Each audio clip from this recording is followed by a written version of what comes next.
संपूर्ण विश्व के कल्याण हेतु बाबा देवाधिदेव महादेव की कृपा से, उनकी करुणा से, उनकी उदारता से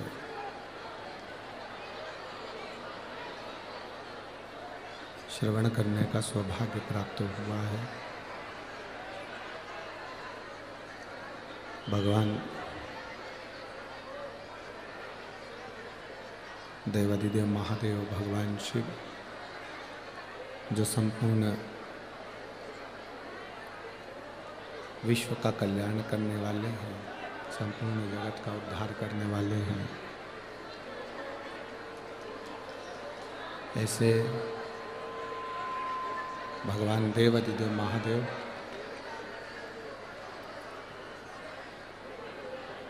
अमरावती नगर की पवित्र मांबा की भूमि, जगत जननी जगतधात्री माँ दुर्गा की भूमि, अम्बा नगरी माँ अम्बा की पवित्र भूमि अमरावती, कथा मंडप में पधारे, प्रेशर खोल दो ना बाबा, कथा मंडप में पधारे सभी श्रोता भाई बहन, व्यासपीठ के सम्मुख में विराजमान सभी संत साधु गुरुजन, ब्राह्मण जन, तपस्वी जन, साधक जन,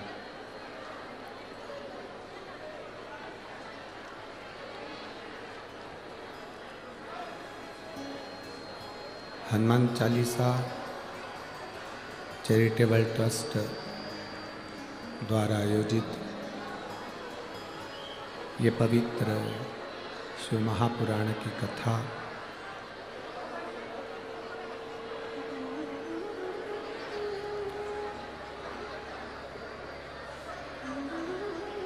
हनुमान चालीसा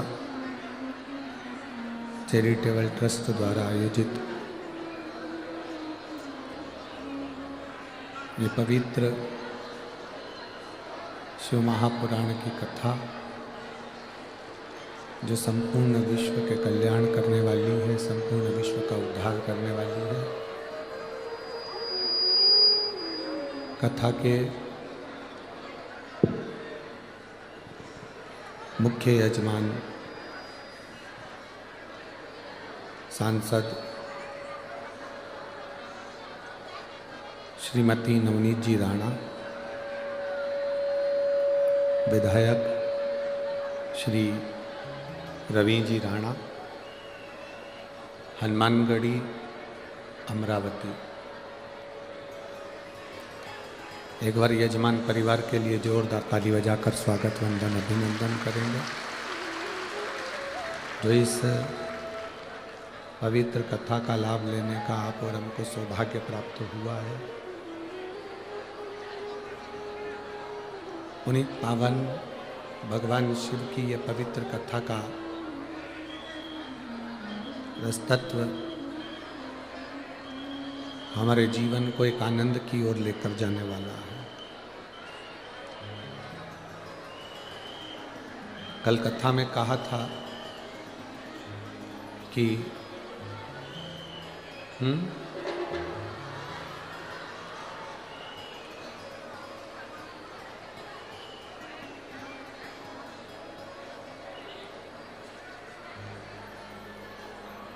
कल कथा में कहा था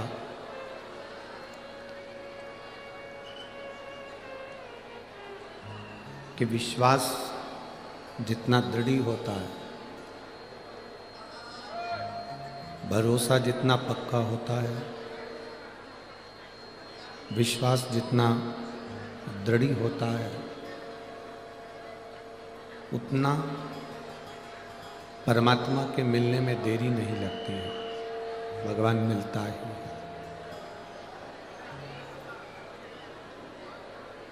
अपने भरोसे को, अपने विश्वास को अपनी दृढ़ता को इतना पक्का करो, अपने भरोसे को इतना प्रबल, इतना पक्का करो कि भगवान शिव का दर्शन, भगवान शंकर की चरणारविंद की रज आप और हमको प्राप्त हो सके।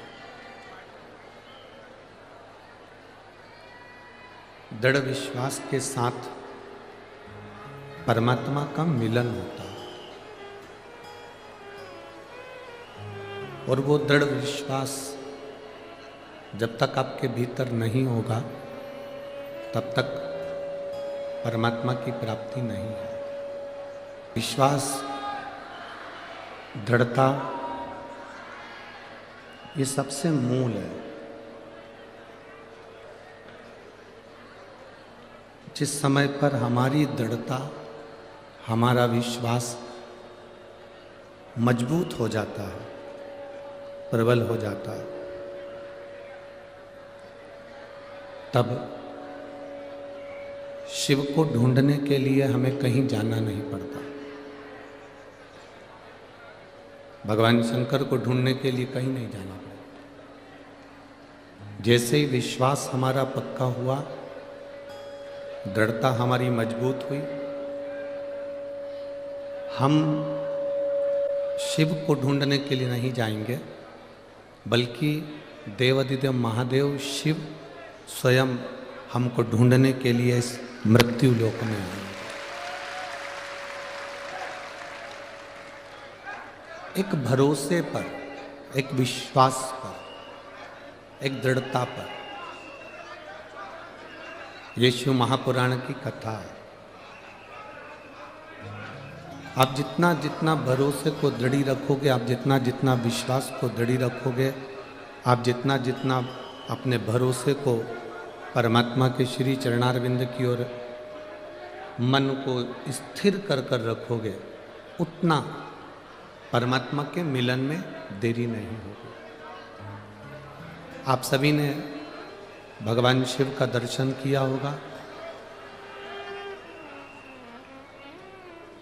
आप सबने भगवान शंकर का दर्शन करा होगा कि शिव जी की जो जटा है वो बड़ी विशाल है। आज कथा का विराम दिवस है, बहुत सावधानी से कथा सुनना। हमने पहले भी कथा में कहा, आखिरी दिन जैसे मेहमान जाते हैं तो अपने घर के बच्चों को कुछ देकर जाते हैं, उसी तरह बाबा की कथा जब विराम होकर जाती है तो कुछ ना कुछ देकर जरूर जाती है।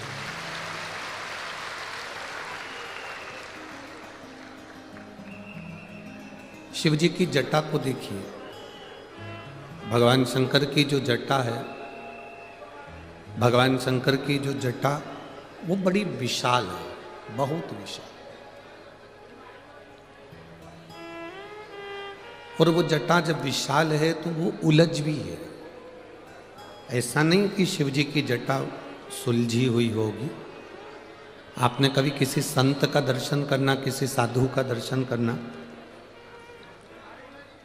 जिनकी बहुत विशाल विशाल जटाएं होती हैं। आजकल आर्टिफिशियल भी जटाएं होती हैं, है?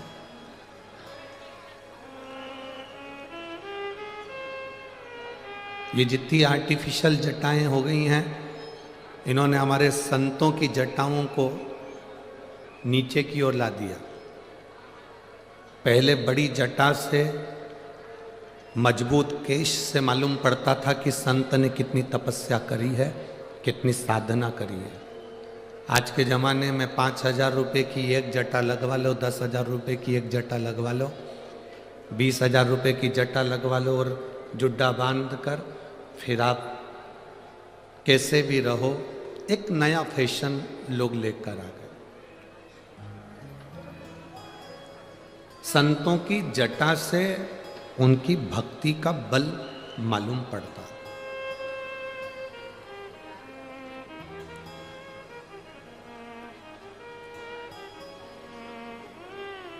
कभी आपने स्मरण करा होगा, ब्रज के संत परम पूज्य संत शिरोमणि संतों के मुकुट मोर कहेंगे हम तो, परम पूज्य श्री राजेंद्र दास जी महाराज जी। सुनिए कथा राजेंद्र दास जी महाराज जी की। परम पूजनीय संत शिरोमणि श्री राजेंद्र दास महाराज जी, उनकी जटा का जब आप दर्शन करेंगे तो उनकी जटा का जब हम दर्शन करते हैं तो वो जटा का जब वो कथा करते हैं व्यासपीठ पर बैठकर, परम पूज्य संत श्री राजेंद्र दास जी महाराज जब व्यासपीठ पे बैठकर कथा का वाचन करते हैं तो उनकी जटा का दर्शन कर कर ऐसा लगता है कि स्वयं शंकर की जटा में से गंगा बह रही है और वो कथा का वाचन कर रही है। अभी ब्रजभूमि में जब कथा थी कौशिकला में, तब परम पूज्य संत शिरोमणि श्री राजेंद्र दास जी महाराज जी के पावन चरणों का दर्शन हुआ और उनसे जब मिलना हुआ तो ऐसा लगा जैसे कोई शिव की गंगा उनके कंठ से, उनकी वाणी से बह रही।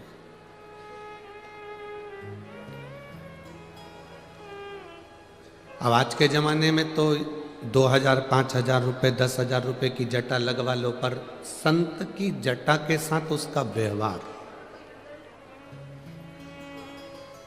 संत की जटा के साथ में उसका गुण,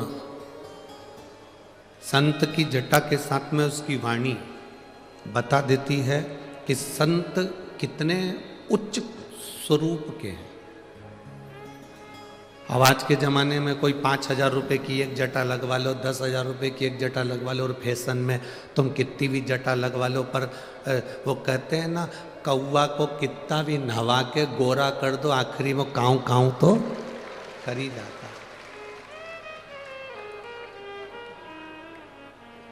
संत की पहचान अलग है, साधु की पहचान अलग है।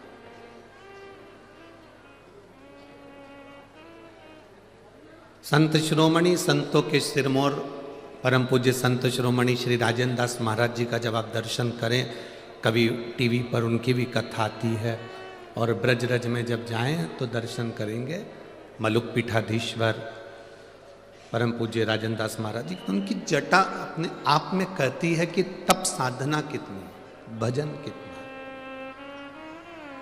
स्मरण कितना।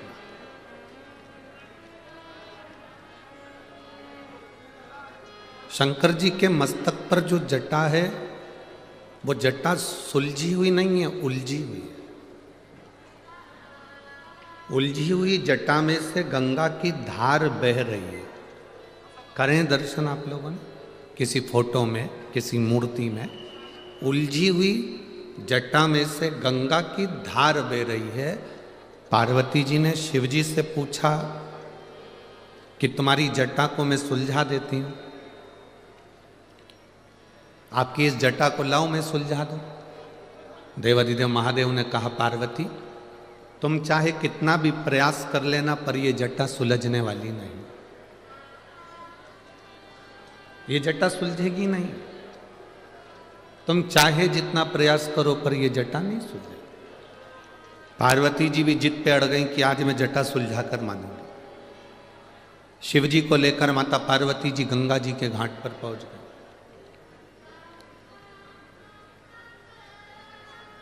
बीच में श्री गणेश जी महाराज मिले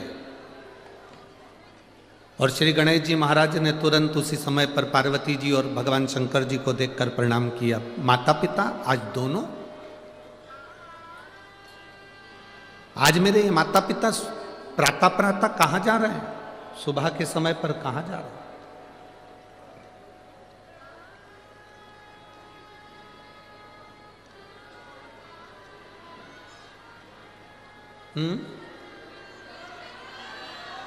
ऐसी हटा दो,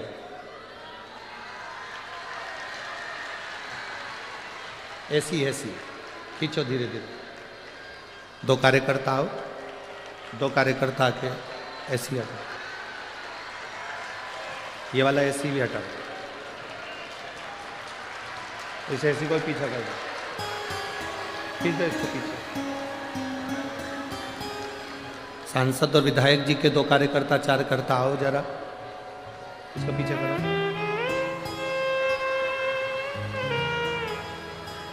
पीछे करो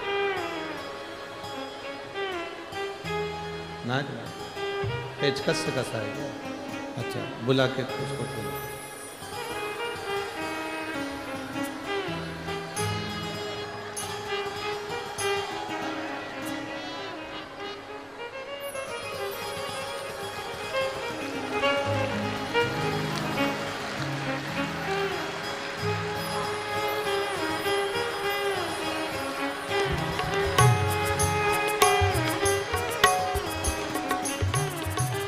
शिव कृपा शंकर की।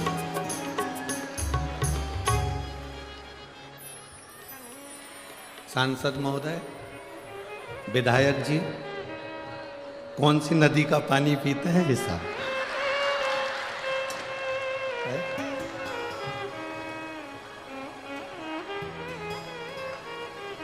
शंभो शरणे पड़ी मांगू घड़ी घड़ी दुख काटो, दया करी ने दर्शन आपो।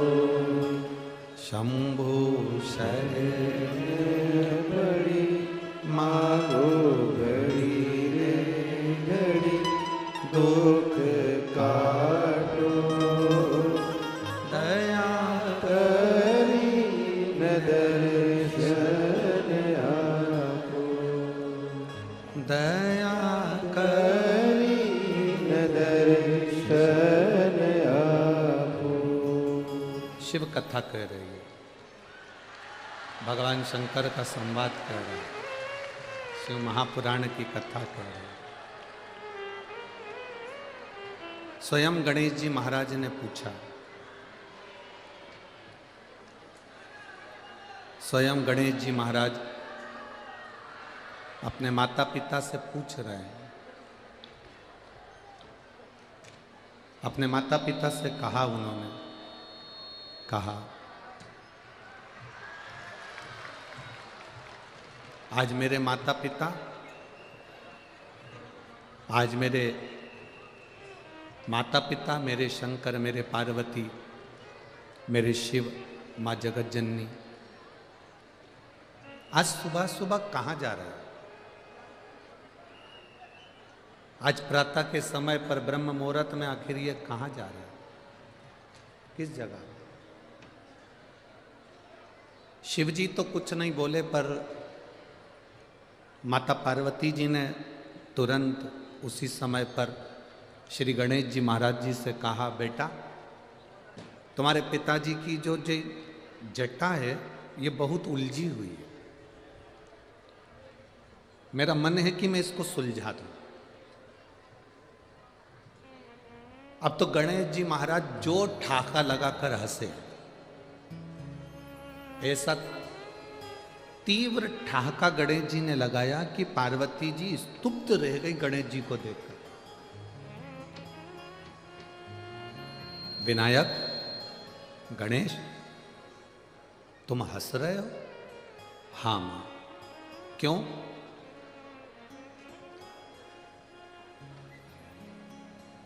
गणेश जी ने कहा, मां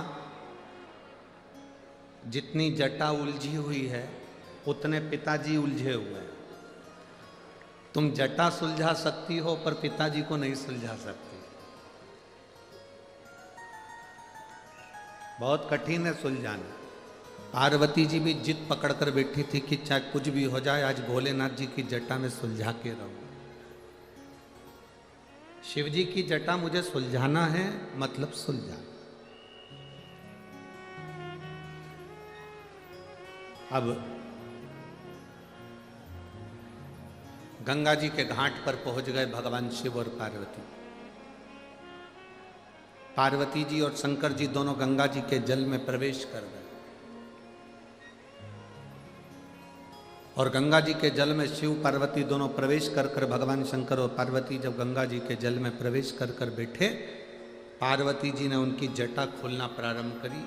जटा की मात्र एक लट जटा की, मात्र एक लट जटा की पार्वती जी ने खोली, केवल एक लट।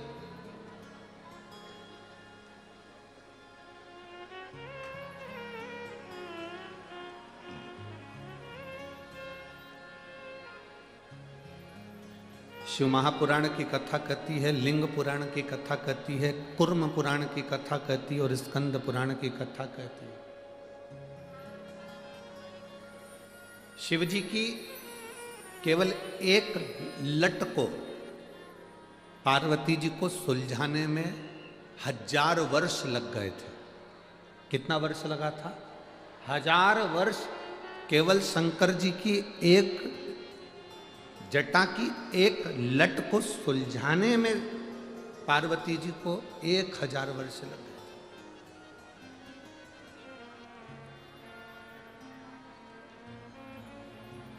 1000 वर्ष निकल गए पर वो लट नहीं सुलझी।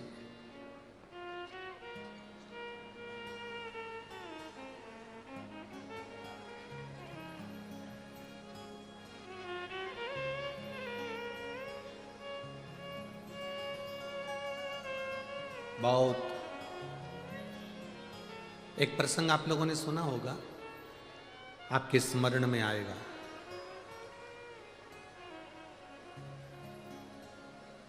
राधा जी का एक भजन आप लोगों ने सुना है, वो भगवान कृष्ण से कहती हैं महाराज, उलझी लट सुलझा जइयो मोहन, मेरे हाथ मेहंदी लगी। उलझी लट सुलझा जइयो मेरे हाथ मेहंदी लगी। राधा जी भगवान कृष्ण से कह रही हैं कि मेरी उलझी हुई लट को सुलझा दो, मेरे हाथ में मेहंदी लगी। देवी भागवत पढ़ी है आप में से किसी ने? एक बार मौका मिले तो गीता प्रेस गोरखपुर की देवी भागवत पढ़ो, एक बार मौका मिले तो गीता प्रेस गोरखपुर की स्कंद पुराण पढ़ो, एक बार मौका मिले तो गीता प्रेस गोरखपुर की शिव महापुराण को पढ़ो, लिंग पुराण को पढ़ो। उसमें एक संवाद मिलता है कि ये कृष्ण और राधा कौन है।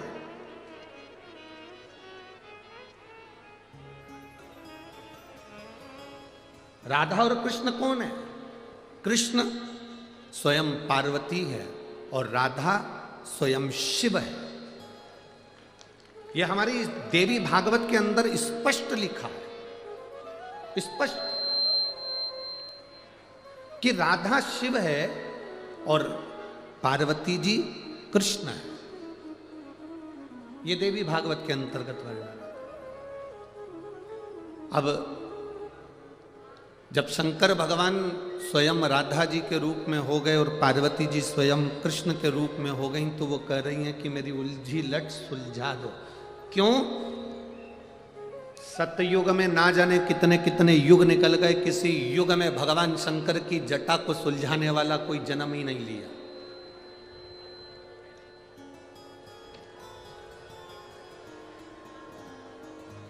ना जाने कितने कितने युग चले गए पर शिव जी की जटा सुलझ नहीं पाई। कितने युग, कितने, शंकर भगवान की जटा नहीं सुलझ पाई। सतयुग निकल जाए, त्रेता निकल जाए, द्वापर आ जाए, द्वापर में राधा और कृष्ण के रूप में भी शंकर पार्वती हो गए, तो भी कह रहे हैं कि लट सुलझा के बता दो प्रभु।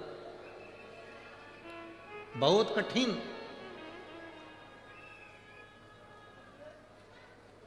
हजारों वर्ष माता पार्वती जी को शंकर जी की लट को सुलझाने में लग गए, हजारों वर्ष।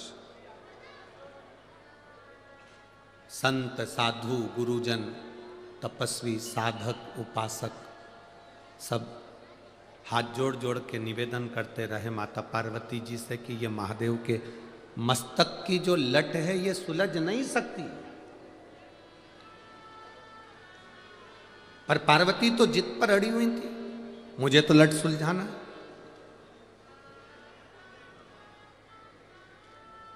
कभी कभी कोई कोई बात ऐसी होती है जो पति अपनी पत्नी को नहीं बताता, पर पत्नी भी कभी कभी जिद पकड़ कर बैठती है कि मुझे वो बात जरूर बताओ जो तुम्हारी मम्मी ने तुमसे कही, तुम्हें बताना पड़ेगा, तुम्हें कहना पड़ेगा।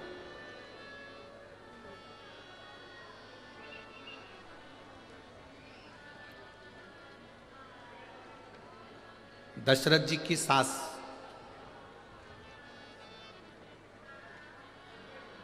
किनकी सास? जम के बोलो जरा। दशरथ जी की सास, माता केकई की मां और केकई के पिता। केकई नरेश को भगवान शिव का एक वर था। केकई के पिताजी को शंकर जी का दिया हुआ एक वर था कि तुम पशु पक्षी जानवर की आवाज सुन सकते हो, समझ सकते हो और जान सकते हो। पक्षी आपस में क्या बात कर रहे हैं ये आप जान सकते हो, पशु आपस में क्या बात कर रहे हैं ये आप जान सकते हो। दशरथ जी के ससुर को शंकर जी का वर था, केकई नरेश को। अब केकई नरेश को तो ये वर था कि आपको ये वर है कि आप पक्षी की आवाज पहचान सकते हो, पशु की आवाज पहचान सकते हो, जानवर की आवाज पहचान सकते हो, क्या बोल रहा है आप समझ सकते हो। पर केकई नरेश, तुम्हें हमने वर दिया है कि तुम पक्षी की आवाज पहचान जाओगे, पर तुम याद रखना जिस दिन तुमने पक्षी क्या बात कर रहे हैं, पशु क्या बात कर रहे हैं, जानवर क्या बात कर रहे हैं, इस बात को किसी दूसरे को बता दिया तो उसी क्षण तुम्हारे प्राण छूट जाएंगे, उसी क्षण तुम्हें मरना पड़ेगा, उसी क्षण तुम्हारे प्राण चले जाएंगे। केकई नरेश ने कहा ठीक है भोलेनाथ, आप मुझे वर दे दो, मैं पशु पक्षी की आवाज पहचान जाऊंगा। वर दिया, तथास्तु। अब एक बार केकई नरेश अपने छत पर घूम रहे थे, उसी समय पर दो पक्षी एक डाली पर बैठे थे और दोनों आपस में बात कर रहे थे। दो पक्षी आपस में बात कर रहे, और दोनों पक्षी जब आपस में बात करे तो केकई नरेश को हंसी आ गई। इतनी तेज हंसी केकई नरेश को आई, ऐसी तेज हंसी केकई नरेश को आई कि केकई नरेश हंसते रहे। इतने में केकई की मां, केकई नरेश की पत्नी वहां पर आ गई और धर्म पत्नी ने आते से पूछा क्यों हंस रहे हो? केकई नरेश बोले मैं बता नहीं सकता। पत्नी ने फिर पति से कहा, केकई की मां ने फिर अपने पति से कहा तुम बताओ मुझको क्यों हंस रहे हो? केकई नरेश बोले मैं नहीं बता सकता। पत्नी ने जिद पकड़ ली, केकई की माता ने जिद पकड़ ली, तुम्हें बताना पड़ेगा। केकई नरेश मना कर कर कर थक गए, पर केकई की मां नहीं मानी। आखिरी में केकई नरेश ने कहा यदि मैं तुझे बता दूंगा तो मैं मर जाऊंगा। इतने में केकई की माता ने कहा भले मर जाओ पर मुझे बताओ, भले मर जाओ पर मुझे बताओ। इतना जिद केकई नरेश की धर्म पत्नी माता केकई की मां ने ऐसी जिद पकड़ ली। आखिरी में केकई नरेश ने बताया कि ये दो पक्षी जो आपस में बात कर रहे हैं, ये बात ऐसी कर रहे हैं कि आज एक बोला कि मैं दिन भर से उड़ा और उड़ने के बाद मैं एक शिवालय पर जाकर बैठ गया, और दूसरा बोलता है कि मैं दिन भर से उड़ा और एक सूखे पेड़ पर जाकर बैठ गया। दोनों की बात विवाद हो रहे थे, उस बात विवाद को मैं सुनकर हंस दिया। इतना कहते से केकई के पिता के प्राण छूट गए। शिव महापुराण की कथा कहती है माना नारी जिद करे पर वो जिद ना करे जिसमें पति के प्राण ही चले जाए। सोने के हाथ के कड़े लेना है मना नहीं है, पर ध्यान रखना इस बात का है, जैसे कल माननीय सांसद महोदय श्रीमती नवनीत जी राणा जी ने एक बात कही थी, आपके स्मरण में होगी। उन्होंने क्या कहा था? पति महल में भी रह रहा है तो स्त्री उसके साथ में उसकी पत्नी है। पति झोपड़े में भी रह रहा है तो उसकी धर्म पत्नी उसके साथ में है।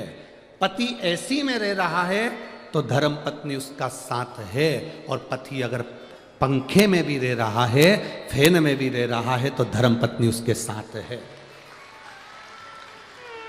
अर्थात कल उन्होंने जो कहा, एक एक नारी के हृदय में यह बात पहुंचना चाहिए।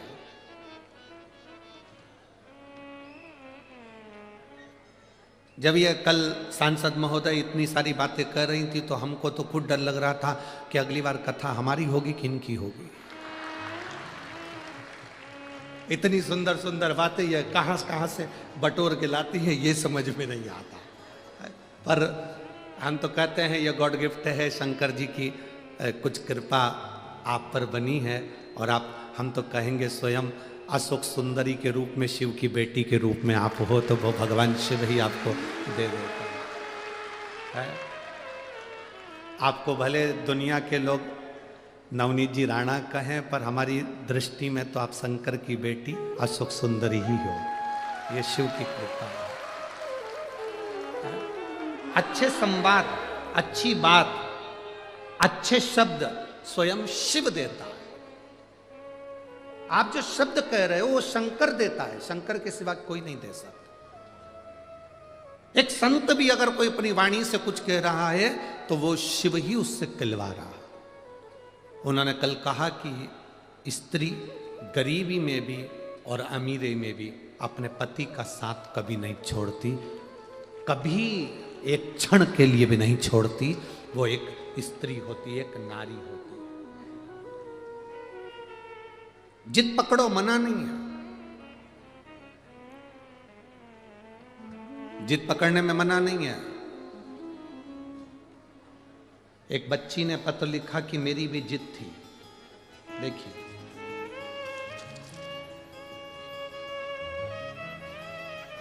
मेरा नाम पलक जोशी है, मैं बलगांव की रहने वाली हूं, मैं 11 साल की हूं।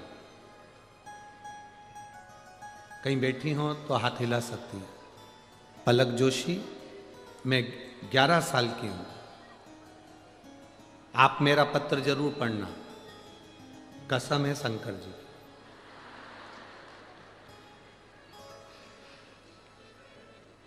गुरुदेव, सबने सब कुछ किया।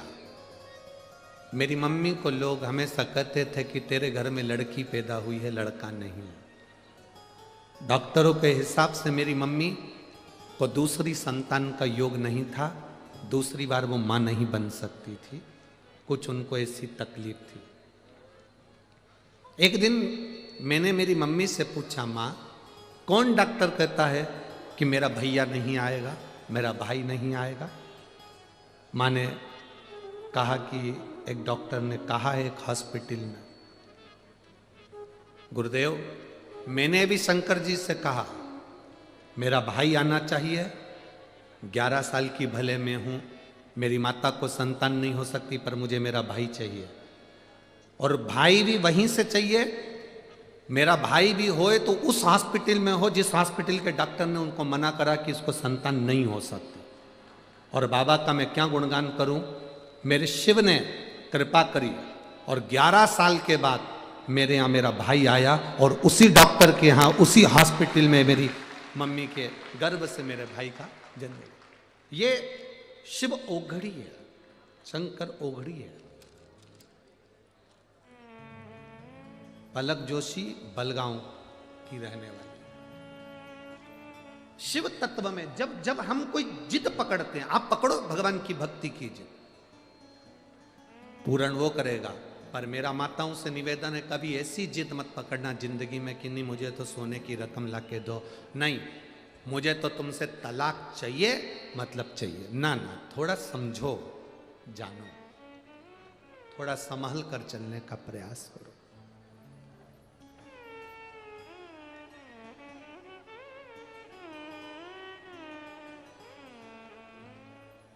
थोड़ा संभल कर चलने का प्रयास।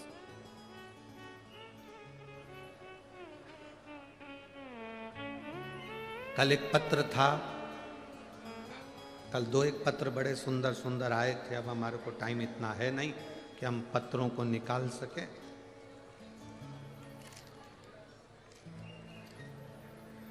और एक पत्र बड़ा कल आया था कि एक लड़के ने पत्र लिखा था कि मुझे सोरेसिस की बीमारी हो गई थी। अगर वो लड़का यहाँ बैठा हो तो हाथ हिला सकता है।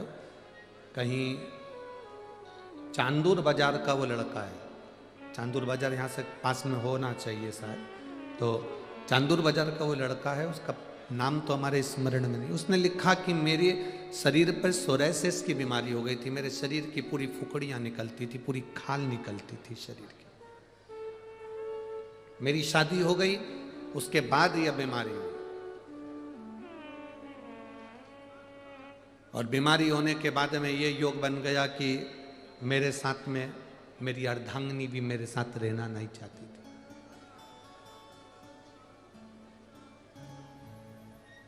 दो एक पत्र बड़े सुंदर आए कल। दो पत्रों में एक पत्र तो ये चांदूर बाजार के लड़के का था और एक पत्र एक महिला ने लिखा था माननीय सांसद जी और विधायक जी के लिए। पत्र वो भी बड़ा सुंदर था।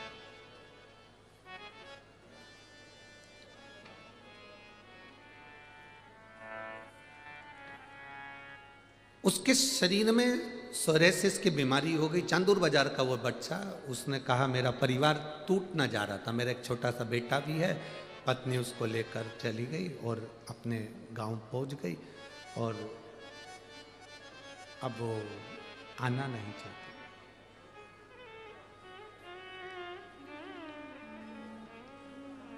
उसने पत्र में लिखा, गुरुजी 4 साल से मुझे जो बीमारी थी, मैंने भी शंकर के चरणारविंद का स्मरण करा, शिव जी को बेलपत्र चढ़ाना प्रारंभ करा और जल पीना प्रारंभ करा।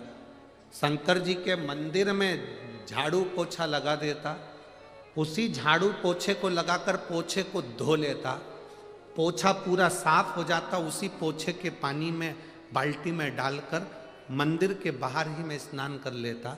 मैंने भी सोच लिया था शंकर जी आपका पूरा परिवार है तो मेरा परिवार कैसे टूटने दोगे? मेरे परिवार को वापिस लाना आपकी जवाबदारी। उस पत्र में उस बेटे ने लिखा, 3 महीने की आप कहते हो गुरुजी, मैंने 1.5 महीने बाबा की सेवा करी और 1.5 महीने में मेरी सोरेसिस की बीमारी गई और मेरी पत्नी और मेरा बच्चा मेरे साथ में आया। एक दो पत्र बड़े सुंदर, जो लिखने वाले पत्र लिखते हैं बड़ी उन्होंने बहुत सुना होता है। एक पत्र और है,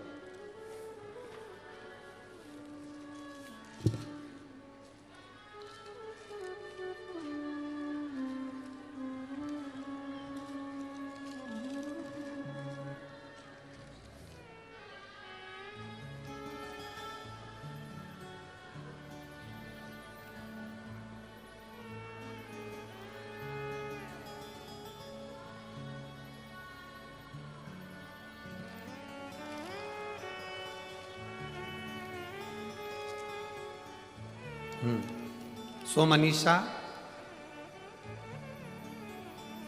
येडेकर, मुकाम पोस्ट गोपाल नगर, अमरावती।